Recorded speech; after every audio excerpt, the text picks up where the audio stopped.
I'm gonna make one of my favorite meals today, and I'm gonna show you how I do it. Stay tuned.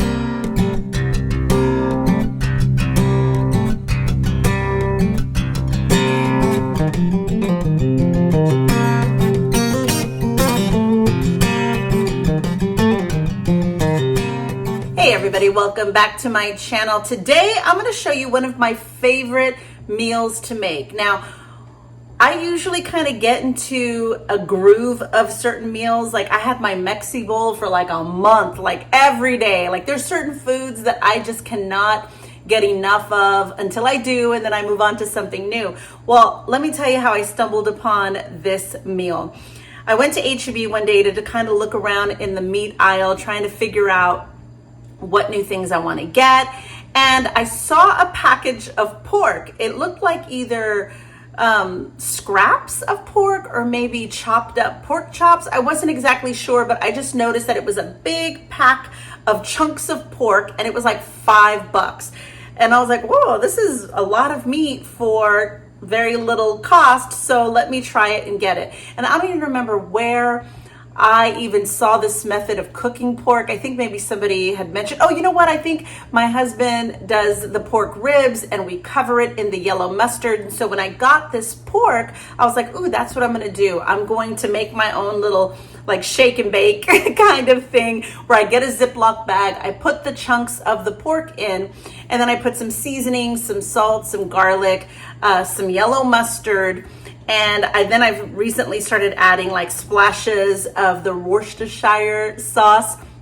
And then I spray down my air fryer, throw the pork chunks in there, and it comes out so amazing. Like, oh my God, it is so good. Now you have to make sure that you cook it well and not overcook it where it's dry or undercook it where it's still pink inside. So there is some finagling when it comes to cooking it in the air fryer, because if you do too big of the chunks or if you overfill your air fryer, it's possible that it doesn't cook evenly. So that's one lesson that I've learned. So this week, I haven't noticed the same exact package when I go looking for this anymore. So now it's the one I'm getting are the ones that are chunks of pork. And this one says pork for carnitas value pack for H-E-B. So this pack right here is $6.84 and it's about 2 pounds, 2.08 pounds. And then I got a second one because this is how much we love.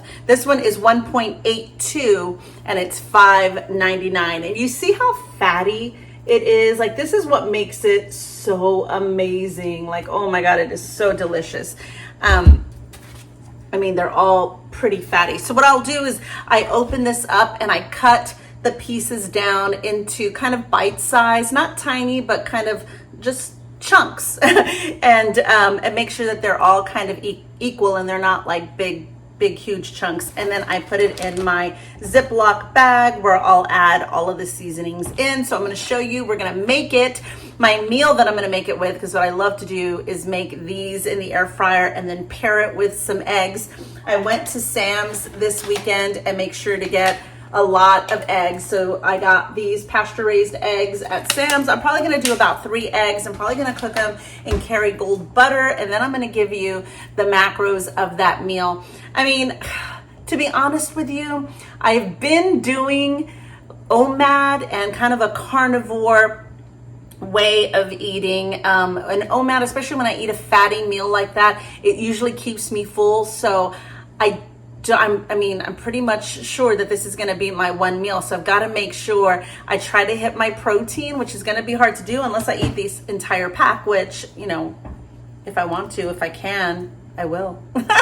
And if not, I'll save some for tomorrow. Tomorrow's always another day. But I'm excited to show you how I make this one of my favorite meals. They come in pretty big. I mean, like that is almost my entire palm of my hand. So I like to kind of cut them up either in half or in thirds to like a manageable bite size. Even that's kind of big, but this might cook a little bit more evenly than that original piece, right? So like, oh my God, some of these have such fatty, look at that. That's gonna be like all fat. That's amazing. That's amazing. Okay. So this is gonna fry up amazing in the, I keep saying amazing, but this is how much I love this meal. These are gonna fry up well in the air fryer. So let me just go ahead and get these cut up and thrown into my bag. I'm gonna have to do this in batches because my air fryer is not big enough to obviously do the 2 packages at once. I doubt I can even do this whole package at once, but just cut them down. And I don't even season them at this point. I just literally cut them down and throw them in the bag and do the shake and bake. So I'll show you what that process looks like in a minute.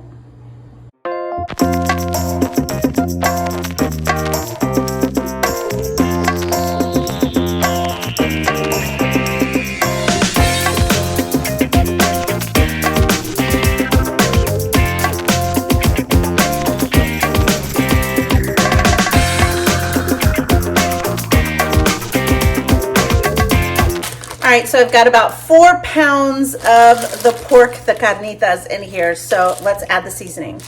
All right, here are some of the seasonings. I'm gonna have to like get down so you can see me. Here are some of the seasonings that I use, and I don't even really measure it. And because I'm using such a big batch this time, I have no idea how much I'm putting in, but I'm gonna go ahead and put some garlic, a little bit of onion, pink Himalayan salt, and then I do the W and the mustard. I don't have that much left in here, so I'm gonna have to basically use all of it. So let's hope for the best.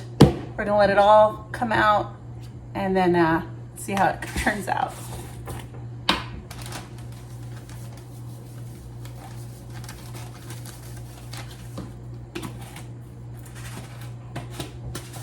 Stopping when it feels right.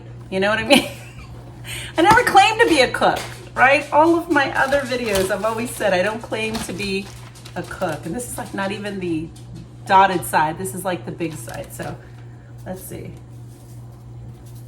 It's a lot. I don't know.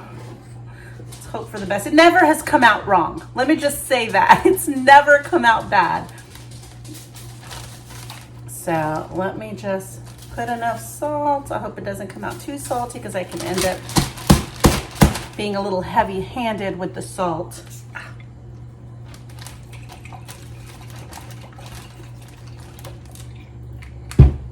Ow. All right, now, actually before we do the mustard, let's kind of see. I take a little bit of the air out and then kind of make sure that the seasoning doesn't just get on one side of the bag. You know what I mean? This is literally shake and fry instead of shake and bake. Get it? Air fryer. Yeah. Massage it all and hope for the best and hope the Ziploc works. Okay, let's add that mustard. Pretty good. Oh, that would have been bad. Oh my God. Okay, here we go.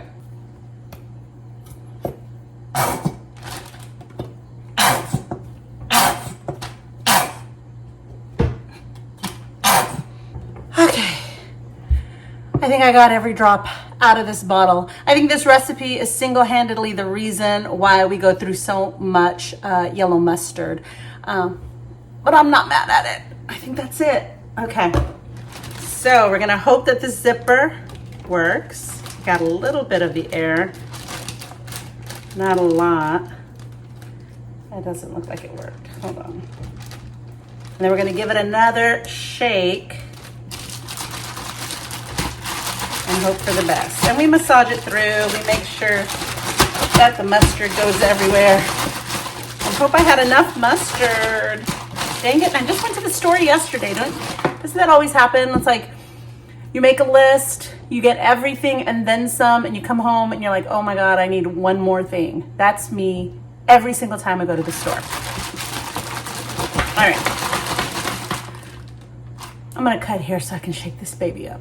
I forgot one more ingredient. It's almost done. I forgot last time I used paprika and it came out really good. So I'm gonna sprinkle some in and continue shaking. All right, first batch is going in. I like to fill the entire bottom of my air fryer. If they're too big of a chunks or if they're on top of each other, it makes it a little bit difficult to do it. So this is what it looks like. I'm gonna spray a little bit just because I like it a little toasty. And I'm gonna start the air fryer and do about, I guess, 10-15 minutes. Check it, see if it needs to be flipped. I kind of go by the browning on the outside, and then I do test a big chunk and cut and see if that was enough time. So it's kind of like a lot of trial and error.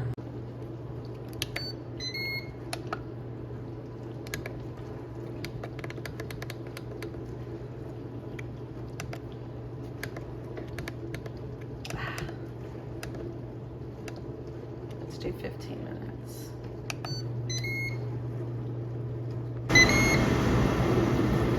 All right, so let's take a look at 15 minutes. Ooh, this looks great. This is exactly the coloring that I like to see on there. Awesome. So I'm gonna go ahead and pull these out and then put in the next batch. All right, this is batch 2 of 3 going in. I'm gonna spray in a layer and do probably, since it's already hot, probably do 13 minutes and see how it looks. All right, this is what we've got. We've got our pork ready to go. I measured out 15 ounces because that's what I entered into my carb manager, which is an entire bowl of the pork. And then I'm gonna do the 3 eggs. I'll show you what the final plate looks like when it's done being plated. This is what 15 ounces of pork looks like on my plate with the 3 eggs cooked in Kerrygold butter. How crazy is this? But this is my one meal for the day, and this is how much protein. I still think I'm under protein. Isn't that crazy? I'm gonna eat all of this. This is gonna keep me full all day long until tomorrow, and I know I'm gonna be under protein today. So I'll make sure to give you the macros, how much protein, fat, all that good stuff after I'm done. All right, let's chat macros for that meal. So I'm gonna go ahead and give you my entire day, which is basically that meal that I ate plus a cup of coffee this morning. The only thing that I had in my coffee was that super creamer. My coffees are usually like 31 calories for the day. But like I've said, I do not count my calories. I mainly focus on my protein and trying to keep my carbs as low as possible. So today was a carnivore day, aside from my Frank's Red Hot that I put on top of my eggs, but it's pretty much a carnivore day. I ended up with 1341 calories, but like I said, that doesn't even matter. My protein is 119 grams of protein, so it's a little bit less. My goal is usually about 130, so, but it's not too bad. My fat is 99 grams of fat and 0 carbs today. So that is it for today, y'all. Thank you so much for watching. Leave me a comment. Let me know, have you ever tried air fried pork? Does that sound like something you would like? Let me know in the comments below. I know it's been a while since I've done one of these recipe videos. I guess it's a recipe video or kind of like what I ate today kind of video, kind of like a carnivore video, a whole bunch of different types of videos all into one. But I wanted to give you an extra video this week. And then next time I give you a video, it's going to give you what my experience was like at KetoCon 2023, which I'm excited to check out and share with you. So that is it. Make sure to give this video a thumbs up, subscribe if you haven't already, and I will see you in the next one. Bye.